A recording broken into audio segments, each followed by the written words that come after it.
right, deep breath. Whew, a lot of information so far. I hope that you're not being overwhelmed by all of it. What I want to do now is introduce our next panel discussion. I believe that all of our panelists are on. So let me just make sure that they are. I see Jermaine is here. All right, and Carlos and John. So I believe, I hope, John, you'll be able to join us with some video. In any case, and Carlos is on, but I just see a photo. So hopefully Carlos is joining. Very good, there he is. Excellent, everybody's looking good today. All right, so let's get started. Our next panel discussion, which I will be moderating, is keys to a successful supplier diversity program. As our previous speakers mentioned, there are many supplier diversity programs. Sometimes these are called set-aside programs. What we're going to do today is talk about how these are really administered from the perspective of those who manage these programs or who are looking to build one at their institutions. And this will give you some insight into what their goals are and what they're looking for when they put out these contract opportunities. So I want to introduce our speakers. Let me introduce first Jermaine Pharmes. He is the director of the Hudson County Office of Business Opportunity, which assists minority, women, veteran, and small businesses respectively. Prior to joining Hudson County, Jermaine worked as a disadvantaged business enterprise project consultant for NJ Transit, performing community outreach, certification, and contract compliance services. I'm beginning to smile, Jermaine, because this morning we've had a lot of really big titles, yours included. So it takes me a while to get through all the words, so just forgive me. Okay. Also served as Minority Business Enterprise Compliance Manager for the New York and New Jersey Minority Supplier Development Council, where he performed certification, business development, and community outreach. He's also worked as a project manager at the new Tappan Zee Bridge, which I actually did not know, where he was responsible for commercially useful function reviews to ensure disadvantaged business equity, minority women disadvantaged enterprise contract compliance, and MWDBE business development. I want to welcome Jermaine. We've worked with Jermaine in his office at Hudson County. He's great to work with. He's a must-know person in Hudson County, so if you don't know him, Jermaine will send your contact information out later on, because we should share that. You're a must-know person. So thank you for joining us. Now I'm going to introduce Carlos Lejnieks, and you're going to tell me, Carlos, if I just did that poorly. We're good. No, that's you are on a long line of people who regularly mess up my last name, so no worries. No worries. I know how to pronounce your name. We've known each other for quite a while. Sorry. Carlos is the CEO of Big Brothers Big Sisters of Essex, Hudson, and Union counties, and they're based out of New York, New Jersey. And he is the immediate past chairman of Big Brothers Big Sisters of New Jersey. He took over an atrophied BBBS agency in 2008. So gosh, what, 12 years now? And within 4 years went from serving approximately 100 at-risk youth to serving well over 1,100. Each child is paired with a specially trained and supervised one-to-one volunteer mentor. In 2019, 97% of his youth graduated from high school. Congratulations, that's awesome. That's an awesome metric. Under his leadership, Big Brothers Big Sisters has received numerous awards from local and national entities, including a formal recognition by President Obama. Prior to joining BBBS, Carlos was administrator at North Star Academy at Blue Ribbon Inner City School in Newark. And prior to that, he was vice president of CN Communications International, a marketing and public relation firms, and Goldman Sachs. He is also an Aspen Fellow and was selected as one of 12 people in the world in Aspen's Emerging Leaders cohort in 2012. And in 2011, he graduated from the American Express Leadership Academy. And in 2018, he won the American Express Global Leadership Academy Alumni Award. He serves on many boards locally, including the New Jersey City University Foundation Board, he's actually a trustee for Jersey City Medical Center, RWJ Barnabas Health. And that's actually why you're joining us today as a representative of Jersey City Medical Center. So thank you, Carlos, for joining us. Thank you for having me. Thank you, Marie. Absolutely. And finally, John, I am not going to pronounce your last name correctly. It's either Viele or Viele. Viele. I can't hear you, so I just want to make sure. It might be your volume on your computer. While John works on that, I'm going to introduce him. I believe he mouthed Viele. John is the Chief Procurement Officer for Horizon Blue Cross and Blue Shield of New Jersey, our presenting sponsor today. He maintains its market leading position in the constantly changing and challenging New Jersey health insurance market. And it is definitely a challenging environment. With his global expertise and deep health insurance supplier knowledge, John is a recognized expert in business processes related to strategic sourcing with several $billion-dollar deals to his name. Not dollars, but dollar deals. His career is focused on the creation and transformation of sourcing and supplier management organizations at Fortune 250 companies, businesses, with a highlight on developing and sustaining. 1, 2, 3, 4. There you go. All Nope. right, gotcha. All right. So did I get that right? It's Viele. It's Viele, actually. Viele. Oh, Viele. Yeah. See, Well, that was one of the ways I had guessed it. Long as you don't refer to me as vile, I'm okay. Or Ville. Didn't do that either. All right, thank you. So I'm just going to say Jermaine, John, and Carlos, and we'll be good.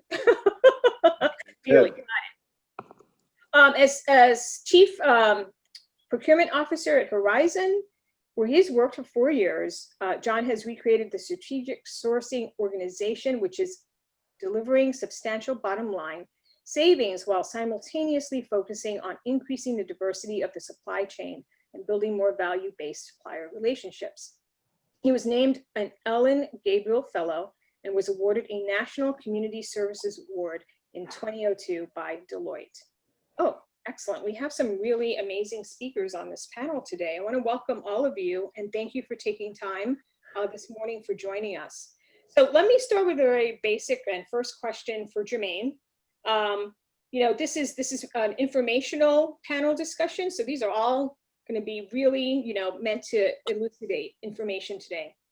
So Jermaine, I know the county, and many people know the county has a set-aside program, which the county put together and developed and rolled out a few years ago.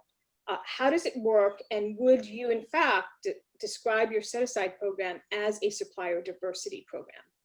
Sure. Well, first and foremost, thank you for having me in my office. Thank you for all the panelists. That it's been very informative, and I'm picking up some stuff as well. And thank you to everyone that augmented their time to come in and listen to us. That part is very important as well, especially for us as a public agency and a local public agency. So just to go into the county set aside, our collective leadership from our front office, our county executive's office, to our collective leadership regarding our freeholders and everyone involved, enacted the set aside in 2016. And the set aside was put into policy via ordinance. And actually at the start of 17 is when we began exhibiting those practices. So at the beginning of 17, and I want to bring Raphael into this for a second, because he was part of the process. Raphael, for those that didn't know, was my predecessor at the office, but we really began an aggressive campaign to reach out to businesses and explain the policy. A lot of times people hear set aside, they hear these different acronyms, they don't exactly know what it means or how it plays into them. But what it did was it gave us the opportunity to add diversity by augmenting what the county would normally be spending money on. So this is a very important practice, because now that Hudson County has this policy, there's similar policy in Bergen County, Mercer County, Middlesex County, Essex County, for these businesses to go out and try to go after procurement opportunities. But To give you at a granular level how important it is, I'll start with something simple. So maybe something that people see every day, like our fleet vehicles that you see, our Fords and stuff like that. Some of those vehicles are now purchased from a woman-owned Ford dealer. So that's an example of the policy at work, exemplifying how we are adding the diversity in terms of who we use as a supplier. For IT, we use one of the largest minority woman-owned suppliers in the world for IT-related services and Software House International, which is a MWBE. So the policy is very important. It's the first of its kind. And like I said, when it rolled out, one of the main things was to actually explain it to people and, make sure that they understand why they should be participating with us. And again, to make sure that they understand what a set aside is. Sometimes people interpret set aside as meaning there's a pile of money somewhere. It's the opportunity to augment what is being spent, what will be purchased, which is why it's very important. So I'm very happy and privileged to be part of this process. And thank you again for having us. Everything's been great, and we look forward to participating and answering questions. Excellent. Thank you so much, Jermaine. We're so pleased to have you. So Jermaine's on the public side of the equation. John, Horizon Blue Cross Blue Shield is on the private sector side. How would you describe Horizon's program? I'm not an expert in procurement. I would imagine that most of our attendees today aren't. So in terms of the strategy for your organization and goals, how would you describe it? Sure, Maria, I could take a few minutes here. And before I get started, I wanted to thank Carlos. I didn't realize, Carlos, that you had such a large role in Big Brothers and Big Sisters. I've been a big brother for the last 10 years. I've had a little since he's been 6 years old, and I plan to stay in touch with him for the rest of his life. So it's a great program, and Fantastic. well, it's brought more to me individually that I think that I've brought to my little, if you will. But anyway, so obviously the Horizon Blue Cross Blue Shield of New Jersey is a mutual insurance company owned by its shareholders to a large extent. We don't have what you would consider to be a set aside for any type of diversity, whether minority, women, veterans, etc.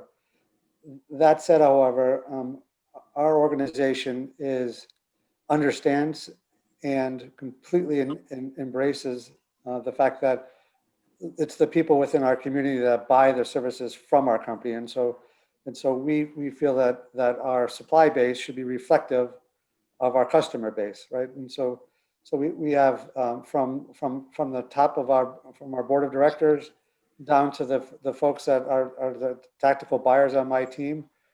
We have made a significant commitment over the last, I've now been here for 5 years, my bio's a little bit outdated, but we've made a very significant commitment to diversity and buying local within the Newark and New Jersey area. We set a target, and we report out to our board of directors on a quarterly basis on how we're tracking towards that. We have a 15% target, and we're going to meet that target this year. We're going to get very close to it, which will amount to about $100 million in spend with diverse suppliers. Jermaine, we buy a lot of service from SHI as well. So great company. And for those not familiar, a lot of times you can buy products and services that you would typically buy from other suppliers through SHI, which is a great way to kind of support women and minority businesses.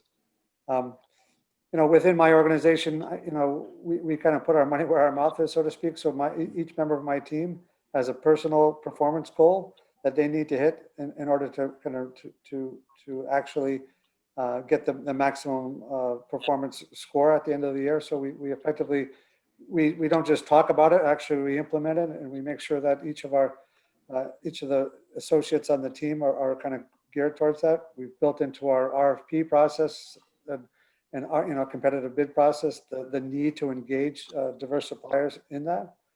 We track all of our diverse and minority and local suppliers and we monitor the activity related to them to make sure that if we see dips or gaps, we immediately try to figure out what's going on and why. But I want to use the right term here, but it's embraced by Horizon that this is not something that you do in order to compete for public sector work, which we do all the time, which in some of the companies that I worked for in the past has been kind of what they've really focused on. Listen, when we respond to an RFP, we need to be able to say that we're spending so much money, because otherwise we won't be allowed to bid, right? Some companies will do that. It's not like that at Horizon. Horizon, I've never worked at a place, to be perfectly honest, that is more committed to driving up the spend. And like I said, when I got here, our spend with diverse suppliers was about 2%. Today it's 15%. And I couldn't do that without the complete and utter support from the board of directors on down. So I'll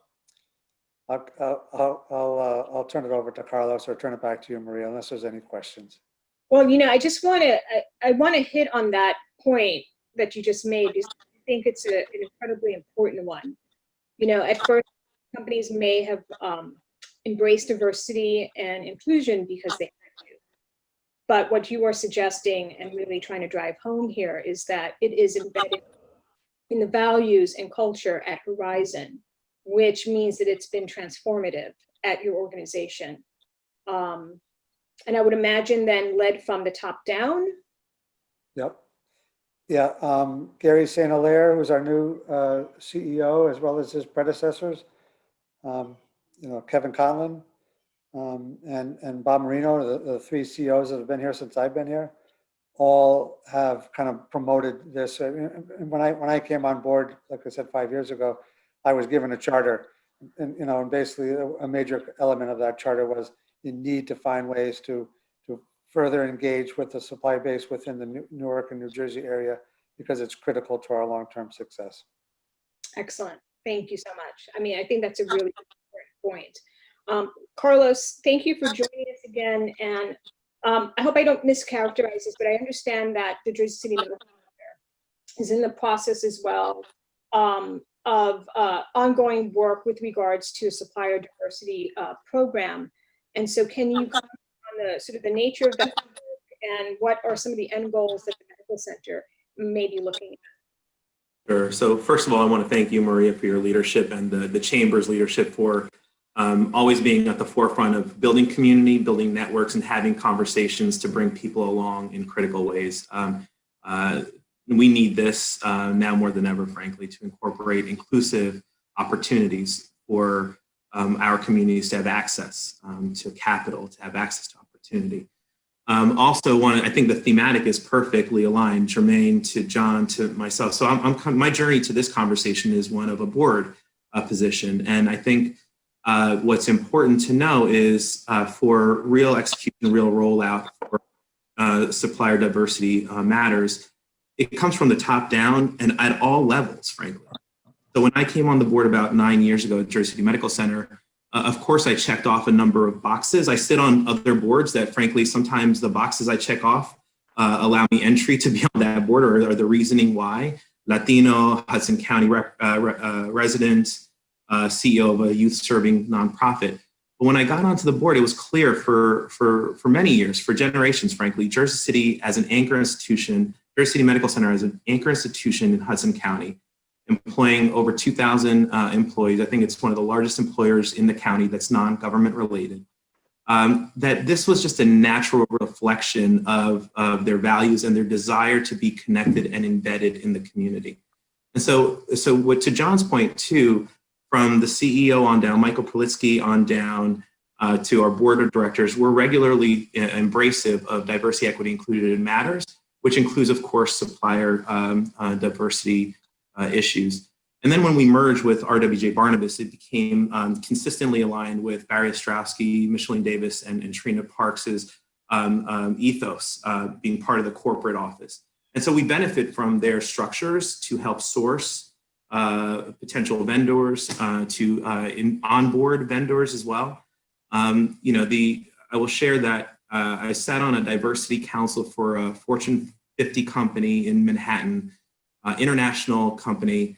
And the cautionary tale was that the doors opened up, and I think to Jermaine's point earlier, and opportunities opened up to allow vendors to multiply their revenue 10x within year to year, right? Big opportunity, but the infrastructure and the onboarding for those suppliers was not fully thought out. And a lot of those companies, well-intended, became undone. And so I think what's important to have is the council of people through the chamber, and what frankly Jermaine was mentioning earlier, to thoughtfully onboard the opportunity so that we set our families, our communities up for success, to execute well and then grow over time, to scale it appropriately. So for Jersey City Medical Center, we're very mindful of that, and part of the corporate structure as well, the onboarding. And we have a process as well to do an audit at the end to make sure that the deliverables were met, to understand what we can do to continue the relationship forward. So it's a very thoughtful, looped-in communication approach that corporate takes, RWJ Barnabas, as well as Jersey City Medical Center. Excellent, thank you. And yeah, it is a nice progression, a great panel to have all of your unique perspectives. And I agree with you that now is definitely the time. Our timing couldn't have been actually better at the chamber for having this discussion. And thank you for your comment, Carlos. We do see our role at the chamber. While we can't always provide a solution, we can certainly bring players to the table who are the experts to have conversations like these, and then bring that to our members. So on that note, Jermaine, as the expert in a program that has been copied, imitated, borrowed. They say that imitation is the best compliment, I believe, in other parts of the state, which is fantastic, right? What are sort of the 2 or 3 components of your program that you think are or have been essential to others looking at it and saying, we need to do that here? Sure. So let's start with the basic policy. What's your policy? Why do you have it? Again, our collective leadership in 2016 started addressing these issues to say, what could we do more to connect with this diverse community that is Hudson County? Hudson County is very diverse, and we want how the county spend to be directed with these diverse businesses that we have in Hudson County, and secondarily in New Jersey. But, primarily with our local community, the policy has to be something that gives these businesses a chance. Our collective leadership is very invested in this. We definitely purchase from where from the local hardware store on West Side to another entity like Raymond Glass, Communipore Avenue in Jersey City. We use local whenever possible, but the policy around connecting with these local businesses is very, very important, and translating that policy is important too. Translating externally and sometimes internally too, because we're going against the trend of how government has done things for many, many, many years. So the policy aspect couldn't be more important, and the support from the top, couldn't be more important as well. Unfortunately, here we do have that support. Our freeholders absolutely will look at something if we're about to spend out of county to find out if we absolutely did not have a local Hudson County vendor that could have provided. So the policy is definitely important. The other thing is talent. When you're outlining these programs, who's going to be involved in implementing your policy? Raphael, as I stated, was involved.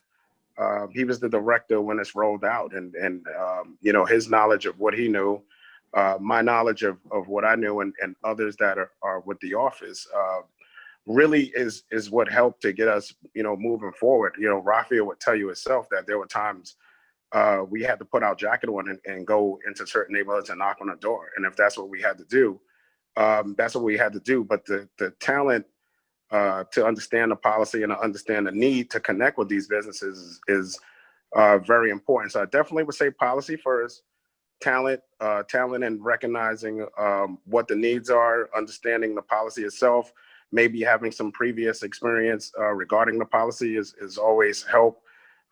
This is a very specialized area when you start talking about diversity.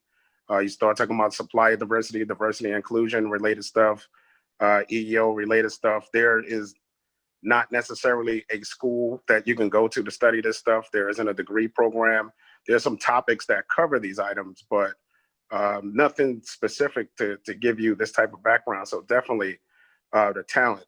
And the last thing I want to bring up, which is something important, something very, very important, and that is the desire to assist.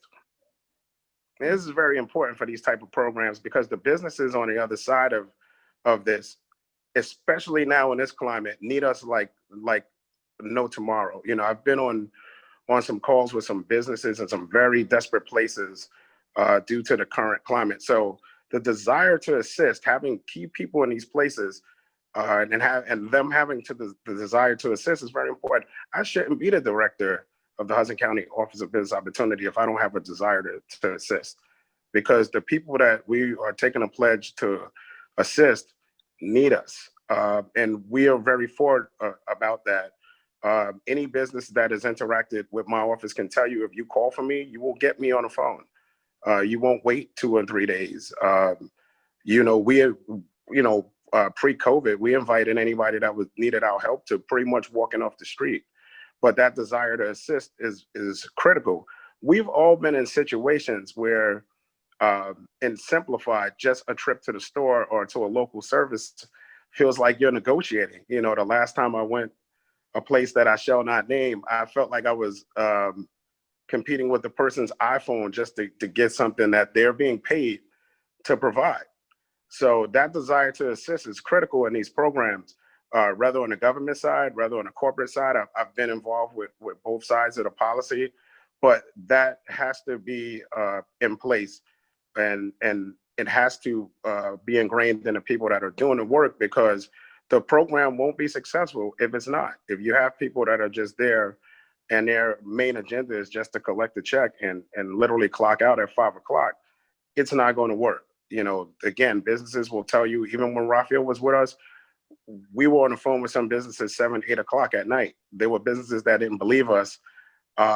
We invited them to hang up and call us back. We had people call the county administrator's office and even the police at one time, because they just didn't believe that we were calling from a government agency to tell them that there was an opportunity. But that desire to assist is very critical. And you'll find that to be consistent in the places that they're being successful, and businesses feel like they're getting help.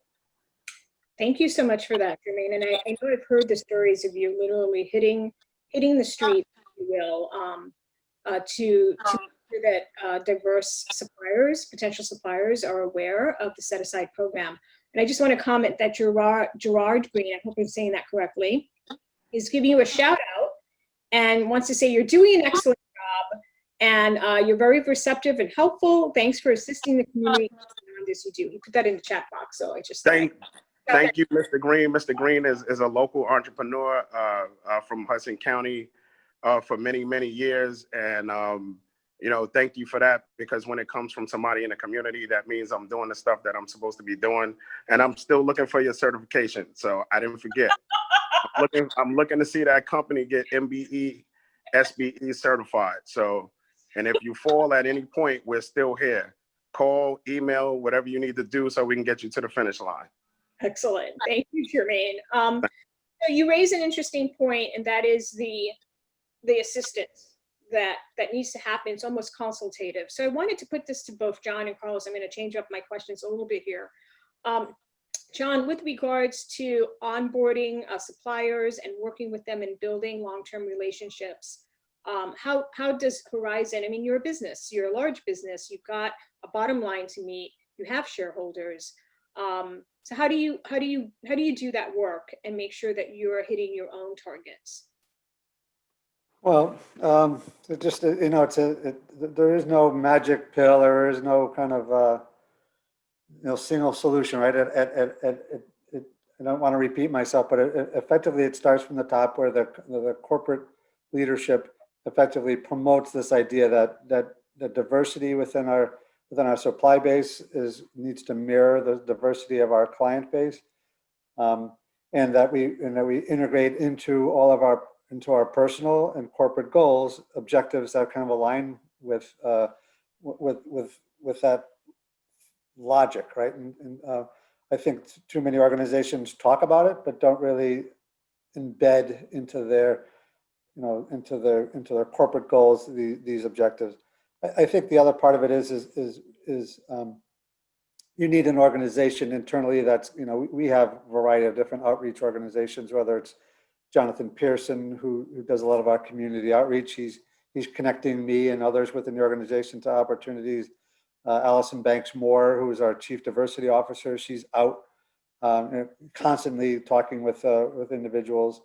And then my team and the incentives that I create for them, right? And so just one simple example, perhaps, that may help, right? So, we were back in 2018 really keen on looking to kind of build out the number of suppliers, not just the dollar spent, but actually the number of suppliers, right? Because we felt that what's really hard for a company to do is kind of get that foot in the door. And a lot of times what happens, once they get a foot in the door, then they're able to kind of build a kind of a beachhead and then expand from that, right? And so my idea was create small opportunities. I think Raphael mentioned this earlier on, this kind of $40,000 kind of range. It kind of allows you to get in without a lot of fanfare and a million different contractual documents.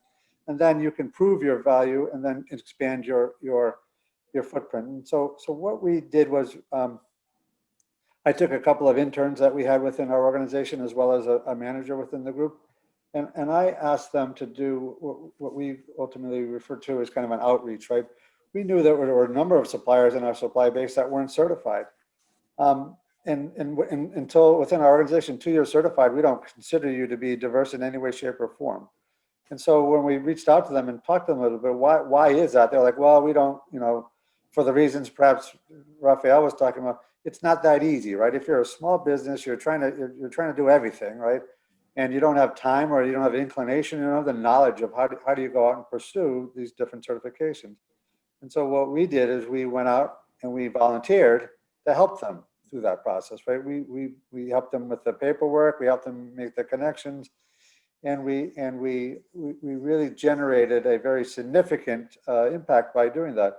And one example I'll give you guys that I think was kind of interesting was we had a fairly large, we spent a lot of money on printing, right? Everybody on this call probably at one point or another has gotten an EOB from Horizon or some other 1,000-page document, and all that. Obviously we're paying for all that kind of stuff, right? And we had a printer who, through just general conversation, I had found out the owner was a veteran, and I said, well, why aren't you certified as a veteran-owned organization?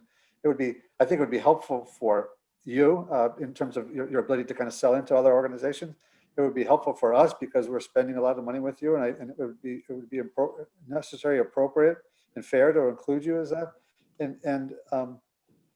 And he's like, well, my business is broken up and I got multiple children. And so we brought in, we got our legal department involved, and we said, well, and they got their legal department involved. And we said, well, here's how you might be able to restructure your organization in order to kind of, in order to fairly and accurately qualify as a veterans-owned organization.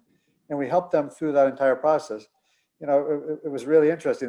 They became so committed, and they physically had to put up walls within their building in order to separate parts of their business. And it was like it was an interesting exercise. But at the end of the day, that supplier has become one of our biggest and one of our sole suppliers of all print activity. They started off very small, kind of coming in to fix a problem we had, and now they have almost all of our spend. And that's no small thing. That's probably $40 million a year. So it just starts high, filters down, embeds itself into the culture of the company, and then you just got to keep on it, right? You just can't assume that it's going to take care of itself.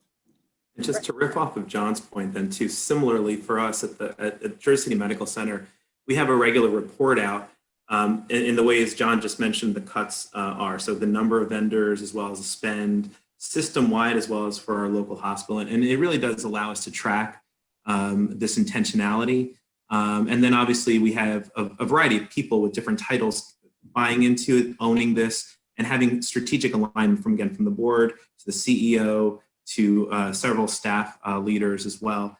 And then you blossom these wonderful stories like Hudson County Community Enterprises, locally based, Jersey City based, is now brought on as last year, I believe, as one of our supports for brochures and printing. And you open up that door similar to what Raphael was talking about earlier, but then you have to walk through that door. And this is the opportunity. But the alignment that John was highlighting is, I think, important to successfully rolling this out so that the board sees the numbers, the board understands intentionality, they set the policy, but that it ripples in at other levels as well. And so that's frankly, our last board meeting at Jersey City Medical Center, we saw the report out and the year-to-year trend analysis of the number of vendors as well as the annual spend, and we can measure that along the way.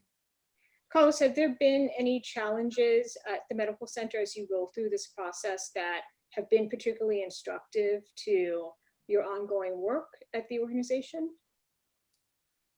It's tough to answer that question at a board level, outside of just the fact that we've now instituted this as a regular report out. And I think that's a notable structural way to, from my level to answer that. And 9 years ago, I'm not sure that was part of the board packet on a regular basis. So there, I think on a structural level, that's progress. And again, I shared a bit, being part of a diversity council board for a Fortune 50 company in Manhattan. The big win was it took us 10 years to get into the annual report to even have that data point be visible to the shareholders and all that. And so that was the big win, but it took us a long time to even get to that point. We were able to do it faster with greater alignment and strategic rollout at Jersey City Medical Center. And again, it's connected to RWJ Barnabas, which is, again, simpatico on this stuff. It's so critical. Thank you. So I want to ask a very tactical question. We'll start with Jermaine. Jermaine, I'm sure that there are supplies or things that the county needs through its various agencies that people might not even think you're buying or purchasing. Sure. Can you talk about just the range of things that the county is engaged in purchasing, and how does somebody find out about the opportunities? I mean, I think for many on the call, that may just be a very basic question. But yeah. So listen, I'm learning all the time in my offices stuff that the county purchases.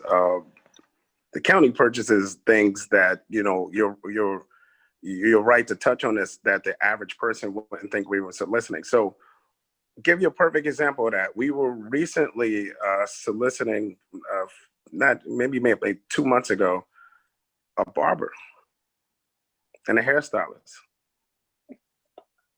And someone says, well, wait a minute, you calling from the county? I'm sorry. Yeah, we maintain the mental health hospital.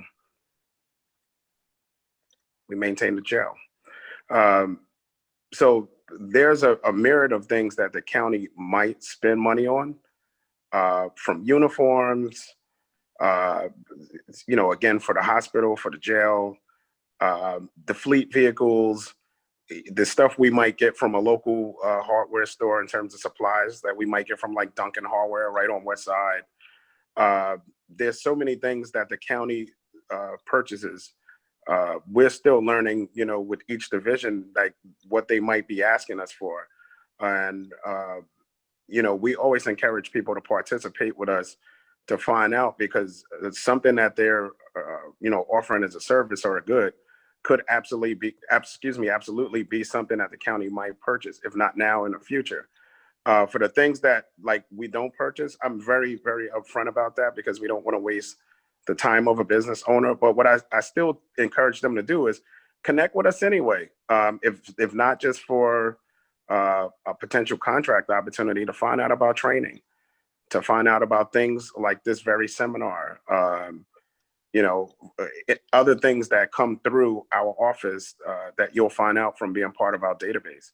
So it's really just about connecting with us to find out where the resources are. For some businesses, we're able to connect them beyond the county. Maybe one of the other counties needs them. I had a good conversation with Bergen County yesterday about a local Hudson County vendor that they're probably going to use. So that person is not necessarily doing business with Hudson right now, but they're in a very good position to be doing business with Bergen. And that's really what it's about. But we tell people to connect with us at all costs. Just make it your business to connect with us so we can connect you to the chamber. And so we can connect you to the other counties and the supplier diversity programs that interact with our office. That's really what it's about, especially in this climate.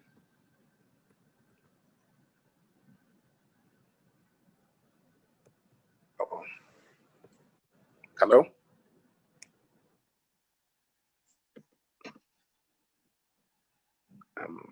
Oh no. Hello? Maria's, nope. I think Maria dropped. Oh, it's Maria. I was. I thought it was Maria, Yeah, I I was think like, wait a Maria's computer is frozen. Oh, I think she logged out. She'll be back soon. okay. I thought it was me. I was like, wait a minute. You know, we're all relying on this technology so much. I mean, I the know. demand on it. I started thinking about the demand on it. I was like, wait a minute. The kids are homeschooling. Stressful. We're all on Zoom, WebEx, you name Yeah. it. I crack up because Raphael was talking about this stuff probably 3-4 years ago, using these methods, and now it's like the main source of doing it. So he definitely must have traveled ahead of time and saw something. But yeah, that's funny. Is what kind of professional strategy services does the county purchase? What type What kind of professional? Services does the county purchase? Well, it depends on the department and what they might need. It could be for a specific training. It could be for specific services. So I'll use the fact that I used to work in human services as an example. Carlos and Big Brothers and Big Sisters was contracted for mentoring for Hudson County youth. We also contract things like counselors for various situations, for adult situations, for youth situations. So, you know, the things that we don't do, I'm very forward about, you know, so I'll give you one example. If it's human resources based, I mean, we're local county government under state and local policies, and, you know, we hire via civil service and other mechanisms as it relates to policy. So we usually don't have a need for those types of professionals, but for all others, you know, throw your name in a hat, because it could be something that we're not doing now that could be created depending on need. Melissa, you know, for the medical center, gardening, transportation, maintenance, repairs, 100% of our vendors in those areas are diverse vendors, and a number of different other areas. We talk about print as well, and using that example in Jersey City. But those are the ones to highlight as well for the medical center. And Raphael made a quick note. So anybody that's Raphael has the cheat code, because again, he worked with us. But yes, you know, all of those types of services could be requested. And for anybody that's remotely close to contracting, you know, we have our new courthouse project, you know, coming very, very soon. So if you're a local Hudson County contractor or anything related to contracting type of services, you definitely want to be close to have an opportunity to try to be in a mix. You know, this new courthouse is I don't have the exact number, but it's definitely in the hundreds of millions. So this is something that is going to be a very big thing here. And we're also, for that, especially, again, our leadership from the top wanting to make sure that as much local participation as possible. So connect with us. I'll just do it real quick now since I'm talking. hcobo.com. You can find how to register with us, with our office. To do it will take you 5 minutes to register your business in the portal. So, you know, please do that. and make your presence known. And similarly for us for the medical center, although I'm a board member, Sharon Ambis is our point person for any kind of queries, and she's very active in the chamber as well. And she's an incredible leader at the medical center, as well as with corporate. And our tagline is hire local, buy local, invest local. We are a local nonprofit hospital provider, again, over 2,000 full-time FTEs. And we've been that way for generations, frankly. There are people who have been born and raised out of the old Margaret Haig, which is our hospital. And it's just being embedded in the community. It's just having it be naturally extended from the board to the metrics, to the data, to opportunities that extend beyond that. But for any inquiries, for sure, either visit our website or reach out to Sharon, who's definitely one of our incredible leaders and very active in the chamber as well. John, Jermaine, Carlos, thank you so much for sharing information. It was a pleasure to hear all that data, and things that you guys are sharing with the audience. I'm back.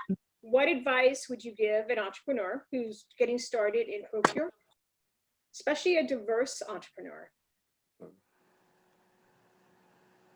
Jermaine? Oh, okay. So I didn't know if I was first. I didn't want to assume. Yeah. So entrepreneurs, listen, do some homework, right? Be concise in who you're targeting for opportunities. Make sure that you have something that they are looking for. Wait a minute. Now I'm the one having phone problems. Excuse me. Make sure, I'm telling you, we're all working through the stuff. But in any case, to get back to what I was saying, be concise and who you're targeting for an opportunity. If it's PSEG, make sure PSEG buys what you offer or in terms of products and services, or that you can augment something that they already have in process with what you can offer. Just do your background. I tell an entrepreneur that, whether it's on the government side, private sector, what we haven't touched on is business to business.